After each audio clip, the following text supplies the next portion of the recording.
Om Agyanatimirandasya Gyananjana Salakaya Chakshurun Militam Yena Tasmai Sri Gurave Namaha. Om Agyanatimirandasya Gyananjana Salakaya Chakshurun Militam Yena Tasmai Sri Gurave Namaha. Oh, that's weird. This thing's playing it back to me. Om Agyanatimirandasya Gyananjana Salakaya. What is going on? Chakshurun Militam Yena Tasmai Sri Gurave. Okay, well, that was strange. I'm talking to myself here, huh? Well, I'm just going to continue from where I left off twice. Si Chaitanya Manobhistam Stapitam Yena Bhutale Swayam Rupa Karamahyam Dadati Swaparantikam Vande Sri Guru Sri Utapara Kamalam Sri Gurun Vaishnavamscha Sri Rupam Sagrajatam Sahagana Raghunathanvitam Tam Sajivam Sadvaitam Savadutam Parijana Sahitam Krishna Chaitanya Devam Sri Radha Krishna Paran Sahagana Lalita Sri Vishakambitamscha Namo Bhakti Vinodaya Sachidanandanamine Gaura Shakti Swarupaya Rupanuga Varayate Vande Sri Krishna Chaitanya Nityanando Sahorito Gauradaya Pushpavanto Chitro Sando Tamonudo Vandeham Sri Rama Krishna Bhaya Charana Sakho Sukaro Paramanando Sundaro Subala Priyo Shri Guru Vaishnav, Shri Gaudiya Vaishnav Guru Parampara ki jai, Shri Param Gurun ki jai, Shri Gurudev ki jai, Gaur Premanande Haribo. Okay, welcome everybody. Let's see, there's a few more people showed up. Kanuram Jai, welcome. Welcome Krishna Kumari Dasi and Sarada. And who else do we have here? Ram Mohandas Jai, congratulations on your initiation. I just now saw that your name has changed. Okay, so last week, of course, what happened was that Lahiri Mahashai became a real devotee. Now, he had those doubts about the difference between Nitya Dharma and Vaishnava Dharma, but then Vaishnava Das got through to him through his Chit Shakti, that, you know, the Swarup Shakti that's coming through him, and it completely wiped out the material anarthas, or the material impressions in Lahiri Mahashai's Chitta. And while the bhav was like rising in his heart, Vaishnava Das handed him his beads and said, chant the Mahamantra with these beads. And basically it was like a Harinam, like this impromptu Harinam initiation. And when Lahiri Mahashai accepted the beads, he felt such insanely intense bliss that he fainted and passed out and stayed unconscious for a long time. And so that's where we are at right now. Kind of quite exciting. But at this point, since Bhaktivinoda knows how to tell a story, he's starting to throw some obstacles in Lahiri Mahashai's way. It's said that in some ways, the most important thing in novels and fiction and storytelling is conflict. Conflict is what pushes the story forward and keeps the reader at the edge of their seat, because conflict creates this, what would you call it? Anticipation. Everybody, if you identify with the protagonist or the main character or characters, you root for them, and you want them to succeed. And the conflict is this thing that heightens your feelings. You really want the protagonist to succeed. And so the feelings for the affection you have for the protagonist gets really jacked up, so to speak, when there's conflict. And the stronger the conflict is, the more intense the feelings are. And of course, this plays out in Krishna Lila and Gaur Lila all the time. It's part of the Ross theory and the science really of emotions. Conflict is like a very important part of you. Think about like the extreme conflict of Krishna leaving Vrindavan, for example. That's like the height of conflict. That it does not get more heightened than that. So anyway, Bhaktivinoda, of course, knows all these things. He's a great storyteller and a very learned person. And so now, if there was no conflict, Lahiri Mahashai reached Bhav just in a few days because of the mercy of Vaishnav Das Babaji. And then in another, eventually Lahiri Mahashai will reach Prem, and that's that. And of course, nothing's going to stop that. And we know it as devotees from the Siddhantic point of view that nothing can actually stop the flow of sadhana bhakti to bhava bhakti to prem bhakti. Even offenses, they can block it for a while, but nothing can actually stop the flow of bhakti. So on that level, we know that nothing can stop Lahiri Mahashai at this point. But, the story becomes a lot more interesting when there's conflict. And of course, that's what the next chapter, the chapter 5, is all about, really, when you think about it, on its surface, at least on the level of the story. And the conflict, of course, comes in the form of Lahiri Mahashai's family.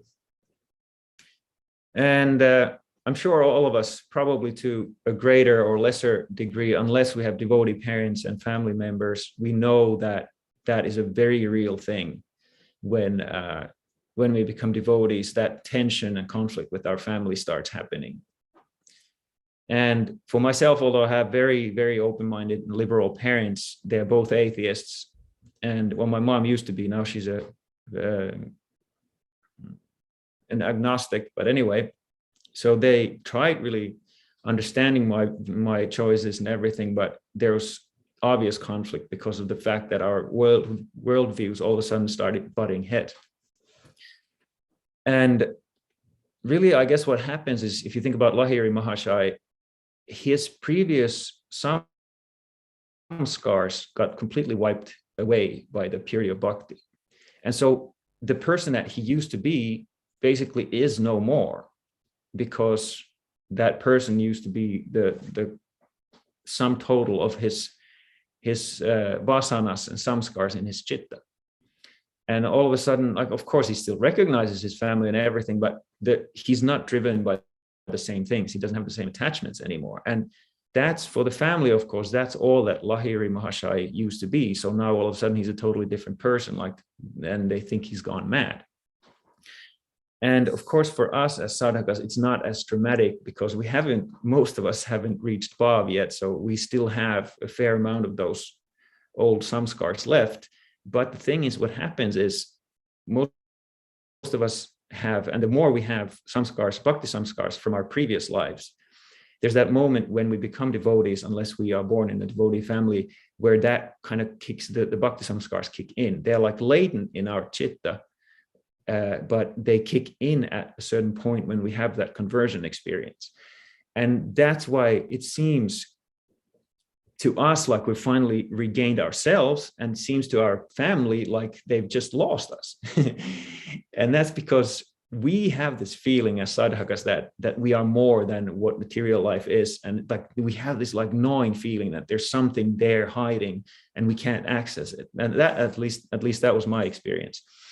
And then when I finally connected with bhakti, it was like this explosion. Like seriously, that's what it felt to me like this is me, this is who I am. And it's the exact opposite for the people who knew us before, who only related to us on the level of the material vasanas and samskars. Of course, then we have to start the process of like kind of bridging that gap and slowly try to make our family and parents understand what we're about now. And, it can be integrated unless we're fanatical, like a lot of devotees are when they have that initial explosion, because we have this idea that we can only, live through the bhakti samskars, because we kind of tend to think that we're more advanced than we are in the beginning. So anyway, then it calms down, and then we start relating to our parents and family on this more reasonable level, I guess. But of course, in Lahir's case, there is no so-called more reasonable level, because he is completely gone in a way. And that's where we start off this story. So Bhaktivinoda starts describing that he starts, the first scene of the 5th chapter is this description of Lahiri Mahashai's family that lives in Shantipur, which is of course where Advaita Acharya was born and lived in. And so Lahiri Mahashai has 2 sons and a wife, and one of the sons is called, let's see, what is his name? Chandranath, and he's like a landowner and a scholar of medical science, very, very learned man, and very kind of has this natural abhiman of being like a leader and a respectable, influential person, but he has no interest whatsoever in religion or the Shastras. And then the other son of Lahiri Mahashai is Devidas Vityaratna, who's a scholar of the Nyaya Shastra and the Smriti scripture. So in other words, it's like logic and the kind of like socio-religious injunctions for Varnashram. That's what he's preoccupied with, and he's a teacher. It's a Brahman family, so he's a teacher. Has a little school down the road from their house. And then it's interesting to think that it seems like what Bhaktivinoda was doing with this setup is that, in a way, those are the 2 different aspects of material attachment as it plays out through the Brahminical culture. It's like prestige and prosperity on one hand, and then shastric learning, kind of book learning on the other hand, as opposed to this like real spiritual realization.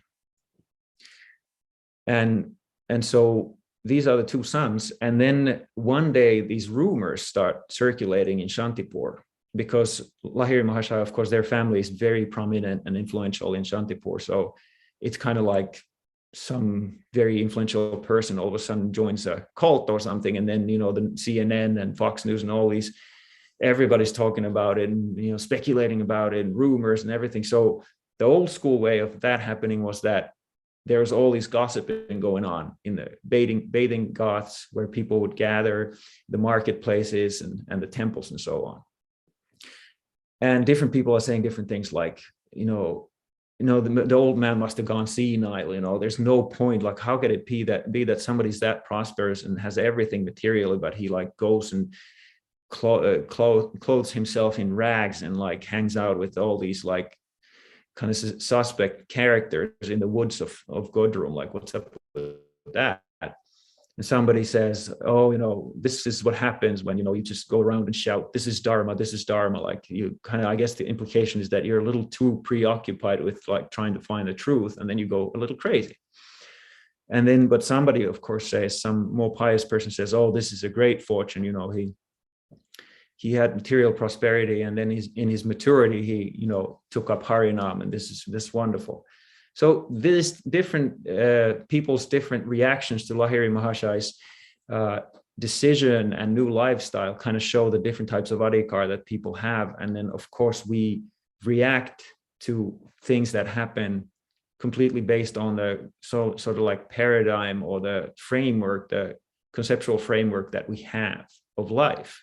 And so these different peoples, they react according to their particular conceptual framework. And then, of course, the rumors get to Devidas and Chandranath, and they get together, and they're kind of really fried and concerned about the whole thing, because their family reputation is at stake. And they say, we have to have a meeting. We got to meet up with Mother and figure out what we're going to do.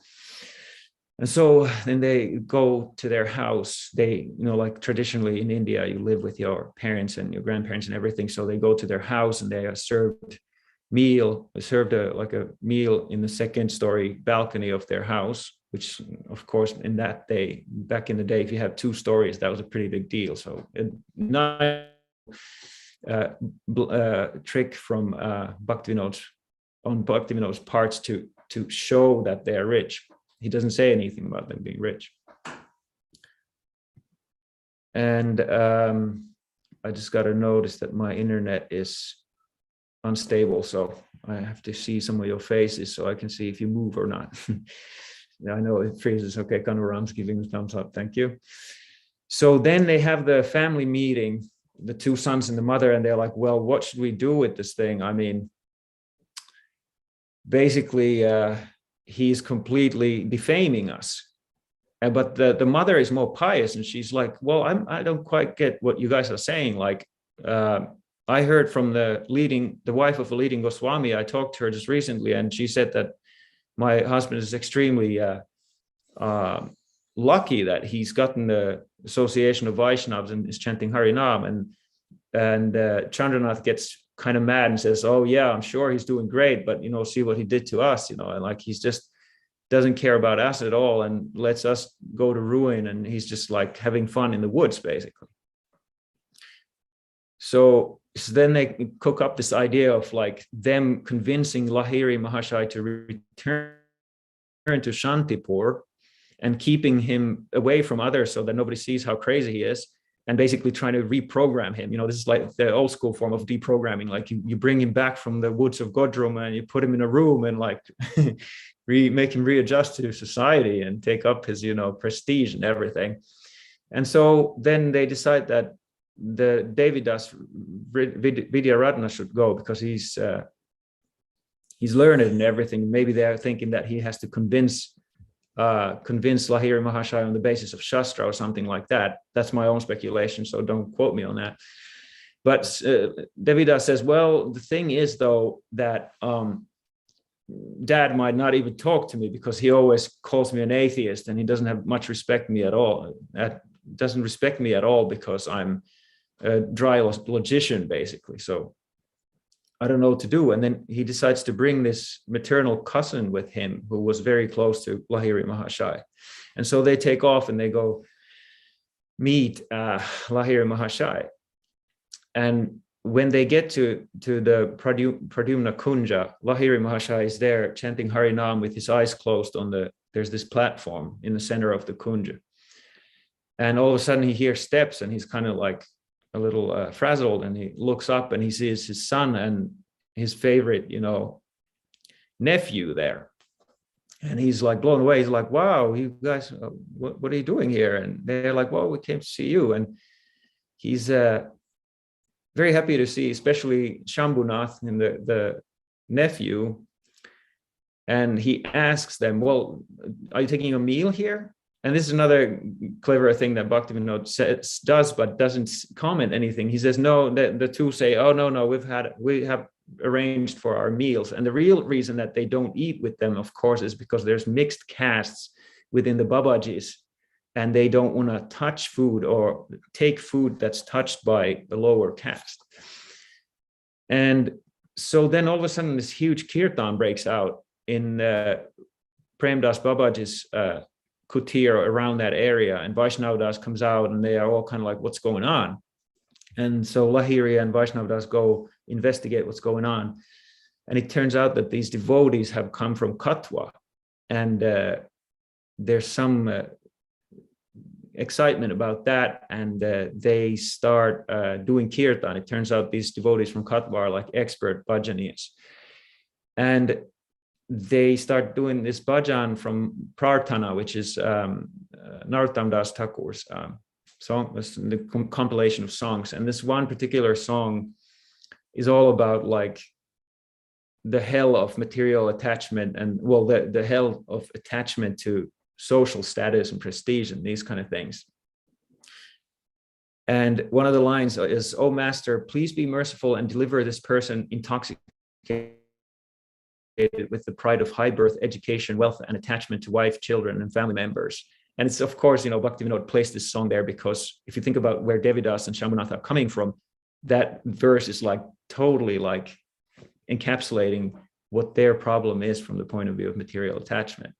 And then the kirtan just keeps going and going, and these Babuk Vaishnavas start like falling over and like rolling around in ecstasy. And you can imagine what Devidas and Shambunatha are thinking, like the scene is just so extremely filled with this transcendental bliss and focus that Devidas is starting to think like, oh man, like this is actually not going to be as easy as I thought. Like I can see that Father is completely immersed in this spiritual practice and this kind of deep focus on these things. And the kirtan goes on till midnight because that's how, spiritual parties can be sometimes. And then they finally disperse. And then, so Devidas and Shambunatha don't get a chance to speak to Lahiri until the next day. And so they show up again and sit down and start talking to Lahiri. And Devidas basically says that he wants Lahiri to return home. And Lahiri Mahasaya says, well, that's a good idea, but, there's no devotee association in Shantipur. In fact, he goes on and says these things about the people in Shantipur, like fine garments and grandiose words and blasphemy of Vaishnavas are the three defining characteristic or qualities of the people of Shantipur. And he's kind of like, well, why would I go there? I finally found the devotee association here, and that's what I want to stick to. And Devidas says, yeah, you're right, that's true, but you could just stay in a house and in a solitary place and just do your practice of Sandhya Vandana and do your spiritual practice. Because it's said that for Brahman, the Sandhya Vandana is his Nitya Dharma, or eternal religion or spiritual practice. And this does not bode well with Lahiri Mahasaya. He gets a little grave and says, those days are over for me. And then he says that only Hari Bhakti is actually Nitya Dharma.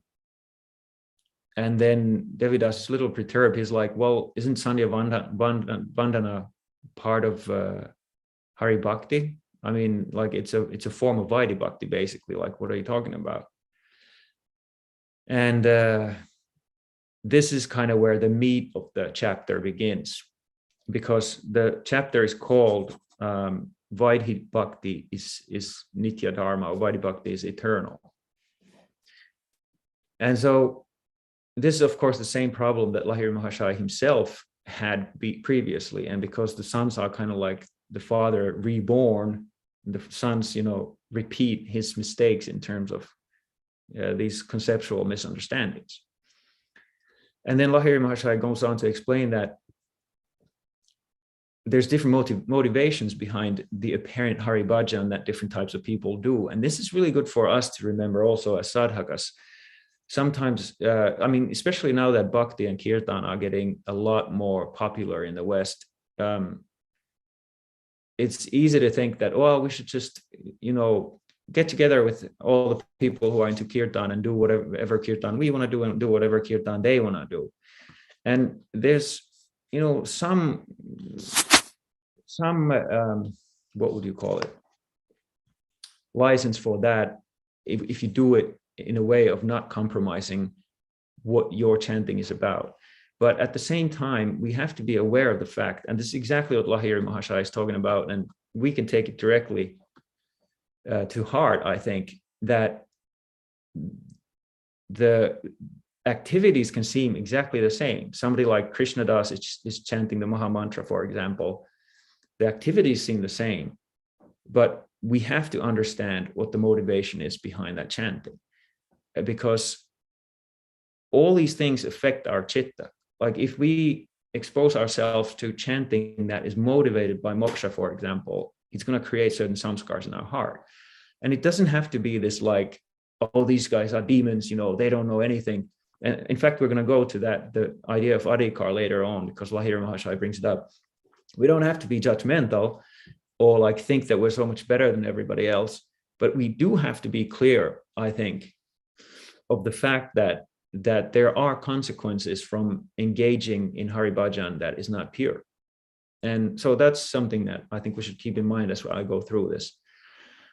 And so he makes a point, he kind of like summarizes the main point in the beginning here. He says that the only reason to do Hari Bhajan is praying. That like the only goal or result of Hari Bhajan should be praying. And otherwise they will just get the secondary results, kind of like the side effects of Hari Bhajan, which are bhukti and mukti, or in other words, material enjoyment and liberation. And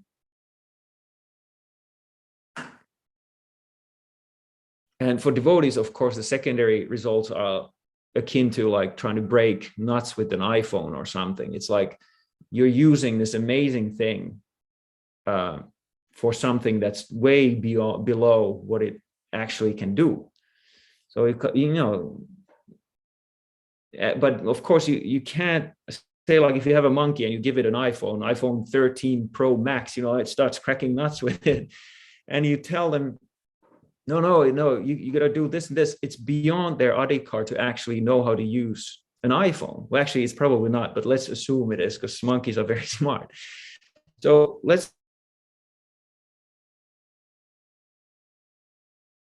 it's beyond their adhikar to show them how to actually use the phone. So then it's better to have them crack the nuts with the iPhone instead of with the stone, because at least they start getting used to the preliminary things of the iPhone, of holding it and stuff. And then when they're cracking, when they're cracking their nuts like this, maybe they accidentally push the button on the side and then, oh, there's something flashed, like what's going on? And they start getting these hints of like what the thing actually is, but they still keep cracking the nuts. And then there's a flash again, like, whoa, what was that on the screen? And so that's the idea, basically. Anyway, I'm kind of jumping ahead of myself because I'm getting too excited. But that's what Lahiri Mahashaya is going to say about the fact, because then the next question of Devidas is, well, why do the Shastras extol the secondary virtues? Like, if it's meant for something else, why are they extolling the nut cracking, And then Lahiri says that the reason is for the faithless basically to start handling the iPhone in a way that they start having these flashes of it having more to it than just cracking nuts, basically. And so basically, when you start using the spiritual process to get what you want, you get used to going after your desires through a certain method of scriptures and sadhana and so on. So that's like the preliminary thing for learning to hold the iPhone, although you're using it for the wrong thing or something like that. And so basically, you show them how to get the immediate results with Hari Bhajan to get them used to the thing, right? But then Devidas asks, well, why is it then that some scriptures don't even mention the primary results? That seems like at least you should introduce the primary results. And Lahiri basically says that you have to understand that some people are just not ready to hear the whole truth, because if you tell them the whole truth, they lose interest in the thing itself. And so then he goes on to explain that there's really three types of scriptures: the sattvika, rajasika, and the tamasic kind of scriptures, which are geared towards people with different mentalities. And people will have natural faith in the type of scriptures that their mental state or mental coloring is. And so if you're very tamasic, you don't want to be talking about, the nirguna aspect, because when you're very tamasic, you're so covered by material ideas that you're actually antagonistic towards bhakti, for example. So you don't want to give them at that point something that's going to repel them, and then they're going to drop the practice in itself. And I had an interesting personal experience in this relation. I have a friend in Finland who's, back then he was really into this hardcore punk music. I came from that scene and we played in the same bands and stuff. And so he had this streak of like spiritual interest. but he was also had this heavy tamasic streak at the same time. And so he knew that I'm into Krishna consciousness, and he knew about the Vedic tradition. And so he was like, well, I'd like to borrow some of your books, but I'm not really interested in all that, all that glorification, all this glorification of this God and that God. Like, that's really, I'm interested in the secret knowledge, like basically what he was looking for was this occult knowledge for siddhis, or something that makes him more powerful, that he had enough faith to think that to really become powerful, you can utilize this, like this spiritual way of getting there. And it was so funny because when I read the Bhagavatam, it was like the glorification was what I was looking for. I'm not trying to praise myself here, but certain adhikar, with people with bhakti adhikar, that's what they look for in the Bhagavatam. And people with this tamasic adhikar, they're looking for the dark stuff. They're looking for personal power. And of course, the same thing goes for people with rajasic faith. They're looking for how to improve their material condition through religion. And so the interesting thing is, what happened to my friend was that he got into black metal. Oh, he was actually into black metal already back then. And now he's kind of like a semi-Satan worshiper. So really what I should have done probably is to try to introduce him to some of the aspects of the Vedic culture, that like the left-hand tantra or something, so that he would at least stay in the realm of the Vedic thought. And that's really the beauty of the Vedic system, is that it's all encompassing. It's so beautiful. And this is what Lahiri is trying to explain to his son right here, is that whatever your adhikar or your inclination is, there is an aspect of Hinduism, or let's say the Sanatana Dharma, that treats that inclination, that corresponds with that inclination.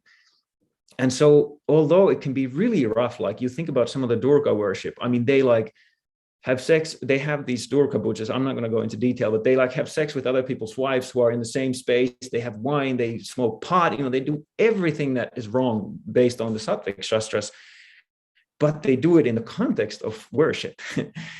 And it's really a brilliant system when it comes down to it. And I think Western devotees have something to learn about this. We have this tendency of being a little too evangelical sometimes, of like being like, there's only one way, pure Krishna consciousnness is the only way. I mean, of course, I'll say something about that too, but sometimes, like Prabhupada was not like that. He would say to drunks, he would say, just think about the taste of wine being Krishna, and offer your wine to Krishna. I mean, it's a beautiful form of non-fanaticism. It's just like, okay, that's where you're at. Go from there, and that's going to work for you. And then,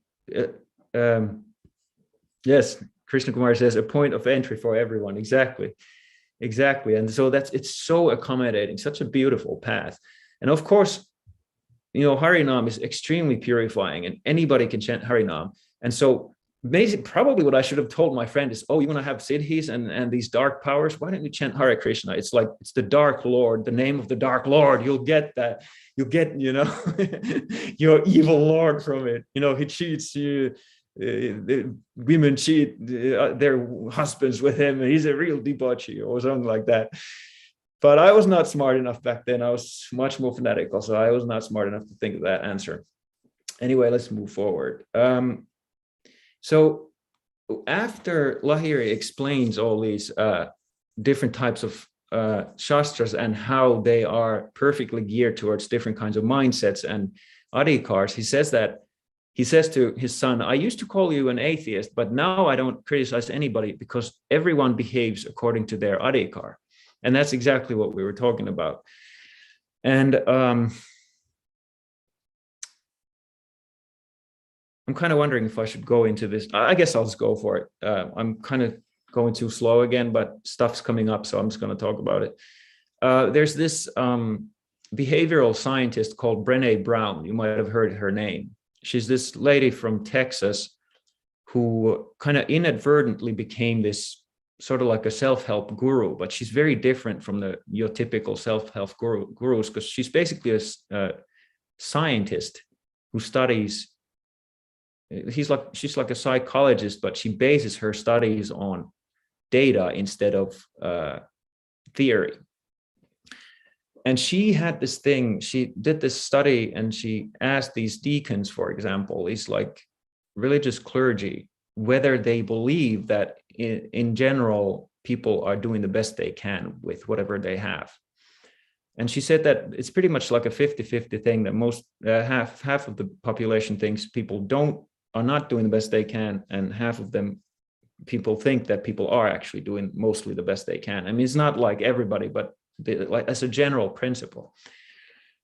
And then she asked them, and I'd like to ask you guys to do the same. She asked them to think of a person that you really kind of despise for their bad qualities.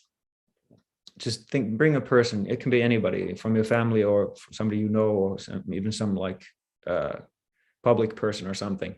So think about that person, and then consider if God came down and told you that that person is actually doing the best that they can. Like, how would that change your feeling and opinion about that person?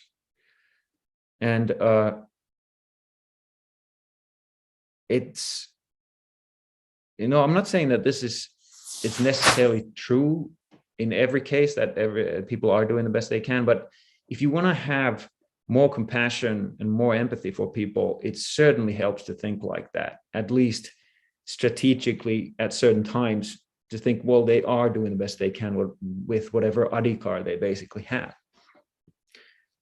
And the interesting thing was, Brené Brown herself did not used to think that people are doing the best they can. She was like, hell no, people are just like, they're not doing the best they can. And then so she was then talking to her friend one day, and she asked, she was just doing that research right at the time, and then she asked everybody she met basically the same question. So she was talking to her friend just like casually, and she was like, what do you think? And the friend was like, oh hell no, people are such slobs, like they just don't care. And then Brené was like, yeah, that's right, that's what I think too.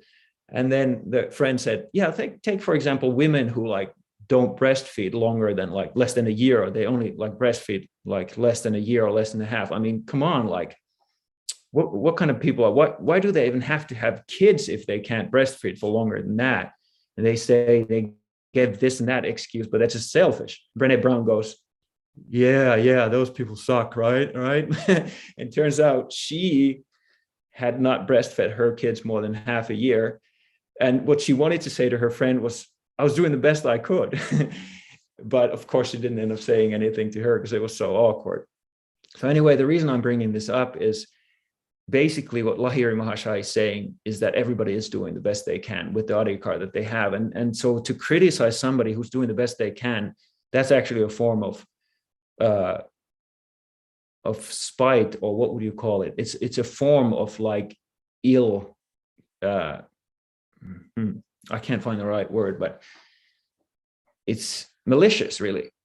And so when Vaishnavas are told not to criticize, I think this is the basis for that. For a good part, the basis is that people are doing the best they can. And of course, we make bad decisions, and it doesn't mean that we have to condone their bad behavior, but there has to be like empathy for the fact that we're so covered by ignorance that we make these terrible decisions, and we treat other people really badly because of ignorance. And in a way you could say, well, it's your own fault because you keep making bad decisions. But if our whole persons are like informed by our ignorance, that's really what we are, materially speaking. If our whole like decision-making capacity, our like paradigms about life are informed by ignorance, how can we make good decisions? And of course, the answer is we can't. What happens is we start getting sadhu sangha, and that mercy starts enabling us to start making the good decisions little by little. And that power basically grows as we get more sadhu sangha and more purification from that. So you could really say that we're like hopeless and helpless in terms of coming out from underneath the ignorance without the mercy of the sadhus and the scriptures. And that's really where Lahiri Mahashaya then goes from there. He starts saying how that faith in the Shastra is the root of all auspiciousness. Like without that, you can't have a progressive life. And Devidas's faith starts changing at this point. He starts understanding that Vaishnavas are not just these sentimental fanatics who just scream, some like names of God in the woods, but they actually have this scriptural basis of understanding reality and the world and their own being and everything. And And when Lahiri recognizes that Devidas's faith is starting to awaken, or this faith in the Vaishnava Dharma is starting to awaken a little bit, he takes him to Vaishnav Das's kutir to introduce him to his guru, which is like the next step. Like that's normally what happens if you have a devotee friend and you're not a devotee, and then you start showing some interest. The devotees, like what they did when Prabhupada was here, they would always take that devotee to Prabhupada as soon as possible, which makes perfect sense because he had this like shakti just like flooding through him. And that's what I would like to do. If I have a friend who starts getting interested, I want to have what I would like them to have a connection with my Guru Maharaj. And so that's what Lahiri does. And so then there's this whole discussion between Devidas and Vaishnav Das, but I'm kind of going to skip over that because there's still ground to cover and it's not super pertinent to the topic itself. But just to summarize, they are basically talking about Vaishnav Das is asking Devidas what his level of education is. And basically Devidas says he's striving for liberation by following Varnashram Dharma really strictly, which purifies him and gives him mukti. And then there's this whole back and forth that makes Devidas understand like, wow, this person has like rejected mukti and the lower scriptures for the bhakti scriptures. And then in the end, it's a beautiful thing. Vaishnav Das recommends that Devidas, because Devidas says that he'd like to study the Upanishads under Vaishnav Das. And Vaishnav Das says, well, I have no time for anything else than serving the Vaishnavas and chanting Hari Nam. But if you want to read a really good commentary on the Vedanta Sutra, Mahaprabhu has given a commentary, and there's this written out manuscript circulating around that they wrote based on what Mahaprabhu told Sarvabhauma Bhattacharya. And you can find it at the house of Kavi Karnapur in the village of Kanchanapalli, which is pretty cool. Like when this story is unfolding, Kavi Karnapur is still on the planet. Now this is pretty dense stuff. I wonder if I should stop here and then we can continue next time. Yeah, I think I'm going to keep it short. So I'm just going to give a little like appetizer of what is to become what's to come in the next class, and that is that they will start, Lahiri Mahashaya is going to start breaking down the different subcategories of people who are trying to reach beyond the immediate material enjoyment in life. And then he explains the different categories. And there's some discussion about how Vaidhi Bhakti can be eternal because it's done with material ingredients and so on. It's some interesting stuff. So I think I'm going to stop there and ask if you guys have any comments or questions. I'd love to hear them.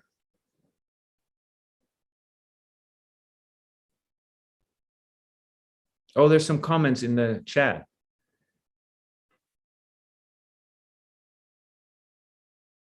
Carolina is saying it could work for us too. I think, Carolina, are you referring to like the fact that we can also enter bhakti on different levels? Or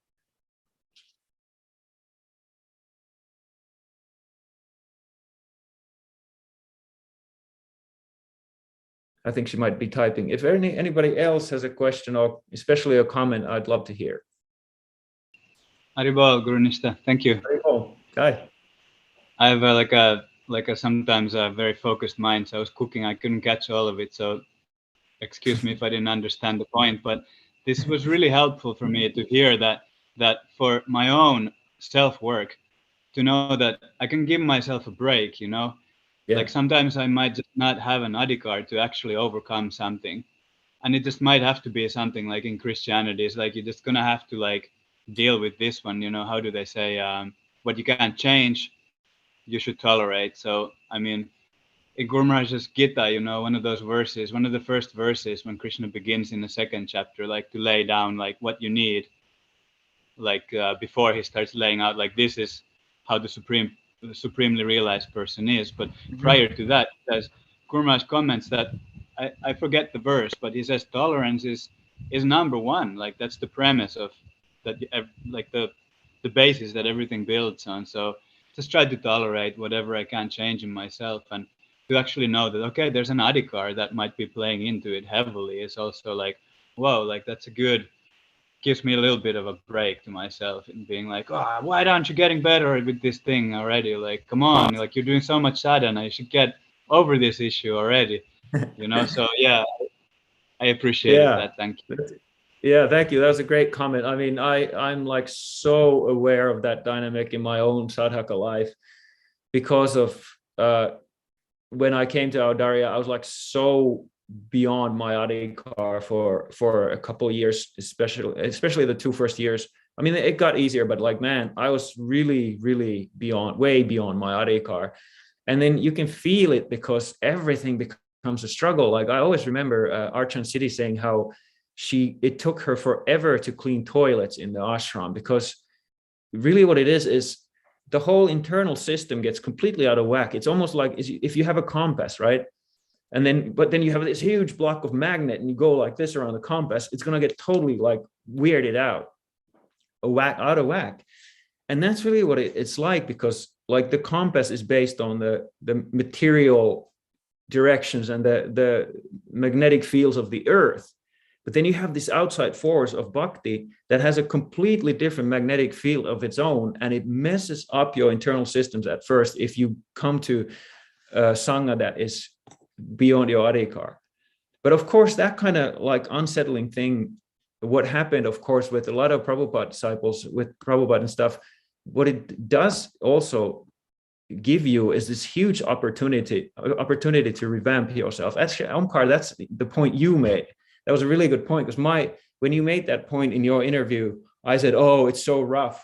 But your approach is so much better. It was like, actually, it's a great opportunity. And I really did take that to heart, that, yeah, actually, that's a much better way of looking at it, that it's really unsettling, but it also dislodges you from this like lifetimes of grooves of running in a certain direction because you're stuck in the groove of your material adhikar. So, but yeah, anyway, thank you for the comment. There's a Sarda says, I have questions about Vaidhi Bhakti and more, but would prefer to absorb more of your classes first. So maybe next time. Jai. Yeah, that might be a good idea. Maybe the next class, because I'll go more. I was supposed to be talking about that this class, but I didn't quite get there. So let's do that next week. And then very much looking forward to your questions. Carolina says, yes, I meant to have compassion for our own situation, not be so harsh. Definitely. Absolutely agree with that, Carolina. I can say from my own experience, I have a very bad tendency of being too harsh on myself. And I mean, Guru Maharaj has even say like, if there's something that really disturbs your mind, you have some desire that you just cannot give up, and then you keep banging your head against the wall, you're like, oh, I'm like, you're like totally forcing yourself to go against it. Guru Maharaj said, just go and do it and get back with your sadhana, or get on with your sadhana, just forget about it. And so like sometimes you have to like let go, and then but keep the focus of what you want in life. I see Krishna Kumari has unmuted herself. Do you have a question? Jai. Hi, Krishna. Pronounce. I just wanted to say that I just love how, the Jaiva Dharma is so applicable to our lives, Yeah. just whatever we go through. And I was thinking about the family piece, and I was introduced to the devotees because when my son was 19, he went and joined the Hare Krishnas. And I was pretty freaked out about that. I thought, this is a cult, and they've captured my son, and they're going to eat his brain, and I'm never going to see him again. And so when I went to meet with him the first time, and I heard the Maha Mantra, it was like coming home for me again. But he, just the whole idea of, he was really a very experiential person, and he was a drummer, and he was into sex, drugs, and rock and roll at that time. And like the family was like, oh, you need to do whatever you can to get him out of that situation. It's a cult. And so when I went and visited with them and met the temple president, and they answered all my questions, I was thinking, well, do I want my son to possibly have this life where he could lose his life with the risky behaviors that he was engaging in? Or do I want him to have a life filled with God and other people that are, on the same path. And so I had enough faith in God that I was like, no, this is really gonna, be the path for him. Mhm. And through that path, then I joined as well. So it was just a very interesting experience with the family, and how I've heard stories of family members that would try to bribe them to come back. We'll buy you drugs, we'll buy you this and that, just to get them away from the Hare Krishnas.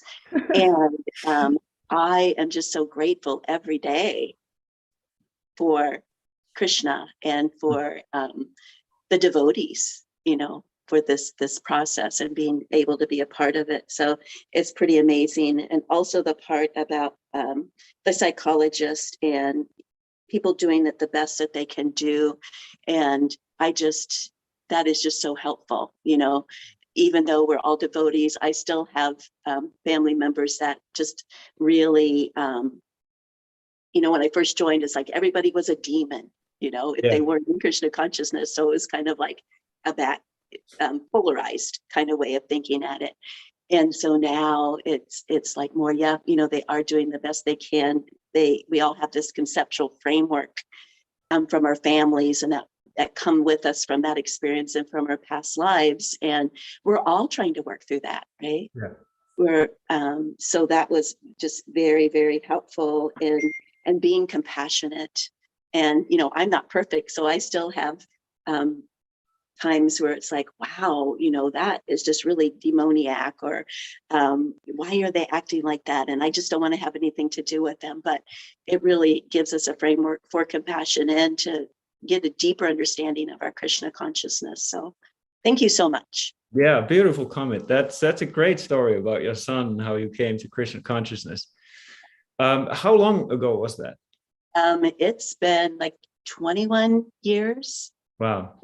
So, and he's still, his family is in it, and obviously I'm still in it. So it's beautiful, honestly, as you know.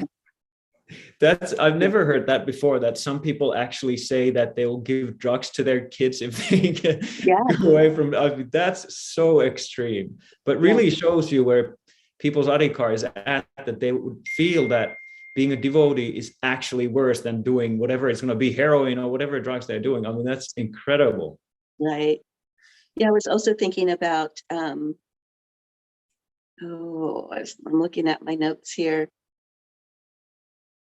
I bet the comment about, sorry, I'm taking up your time. No, like the motivation behind chanting and not, in having that material enjoyment, but chanting for, Krishna's pleasure, for the devotee's pleasure. And I was also thinking about someone who is a vegetarian versus someone who is a Krishnatarian, and the fact that, it's really good to be vegetarian. But, for our purpose, we talk about, well, when we offer our food, it becomes spiritualized. And so that's a different level. But being able to be a vegetarian is a stepping off point, for that next step. And so encouraging that as well. So that was another point that kind of stood out to me as well. Absolutely. And being encouraging. Mm-hmm. Yeah, thank you so much. That was a fantastic comment. I'm glad we got it on the tape. Okay. All right. Thank you so much. I really enjoy your classes. Thank you. I appreciate it so much. One thought that came to my mind from Krishna Kumar's comment is that the interesting thing is, of course, that Prabhupada was extremely heavy about, like, that's where devotees got it from, that these people are demons, those people are demons. But the way I think maybe to look at that is, he did that for our adhikar. He was strong like that because he knew that people who joined, they didn't have like substantial faith and they needed strong enemies. So he came off as an what would you call it? Ungenerous and uncompassionate person, because he was actually compassionate towards us to get us really going in our devotion. So that's really, I think, probably a good way of looking at why Prabhupada was like that himself, because obviously he has this extremely broad understanding of Krishna consciousness and adhikar. And then because that side of him, my Guru Maharaj really likes to emphasize this side of Prabhupada when that extreme accommodating side comes out. So Prabhupada, he had such stark two sides, and then I guess at least one way of bringing those two things together is to say that he was strong for our sake, for our Adhikar's sake. Anyway, just a small comment. Kanaram, did you have a comment or a question?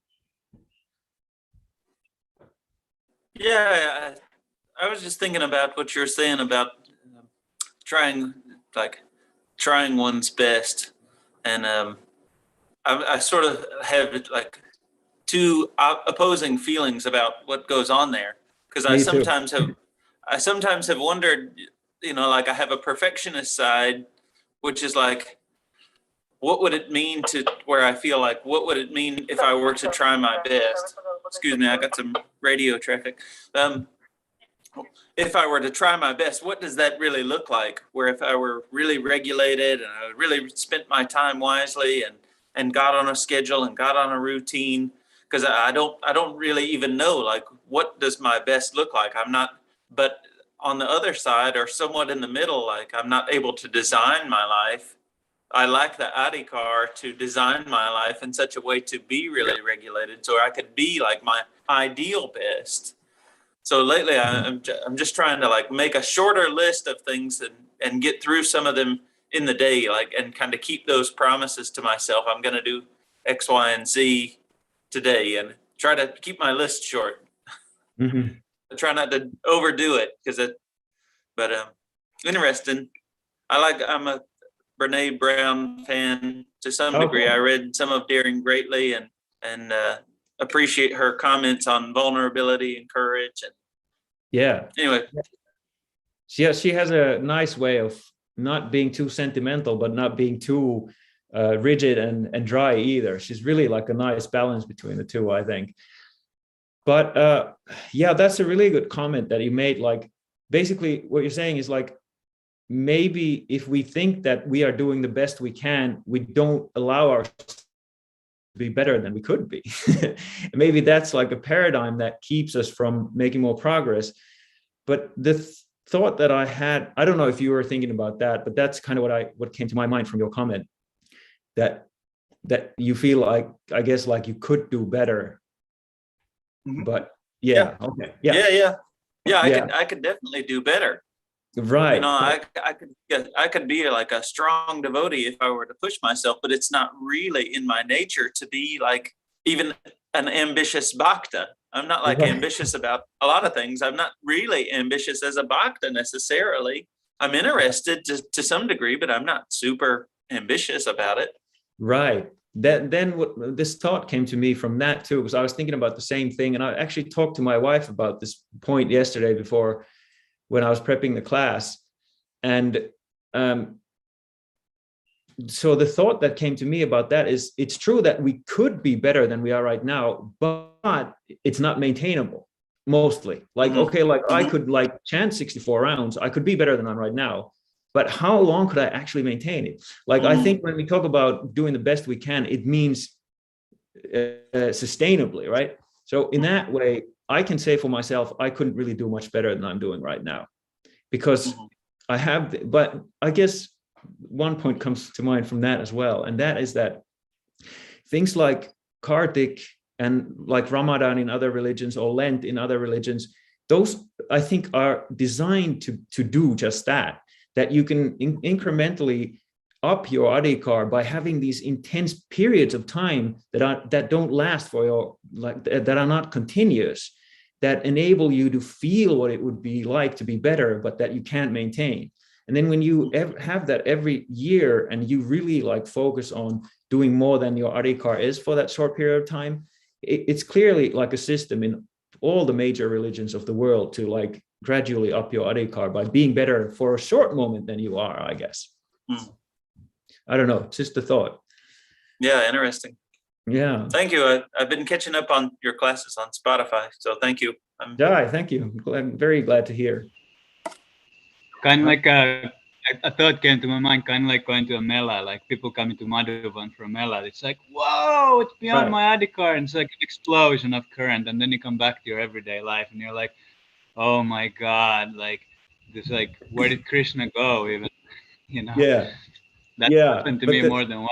That's oh, me too, for sure. But the nice thing is, of course, that those moments, like, they create samskars for us. So then when that happens, like, I remember some festivals in Audarya when I was a brahmachari, that it was just like otherworldly, like you really were somewhere else. And then the cool thing is that it creates this memory in your chitta that, wow, that's actually possible. Like, I can't live in that reality, but man, like, some devotees live in that realm and way beyond that. That was like a little spark, but it's real, and you can actually live every second of your life in that reality if once you reach that adhikar. That's super exciting. I think that's really what festivals are for. Yeah, well, it's 1 hour. 1 hour's up, so I think we'll stop there. But thank you so much, everybody, for showing up. And this is very, very enlivening for me to have the opportunity to talk to you all. And hope to see you next week. Go Premanande.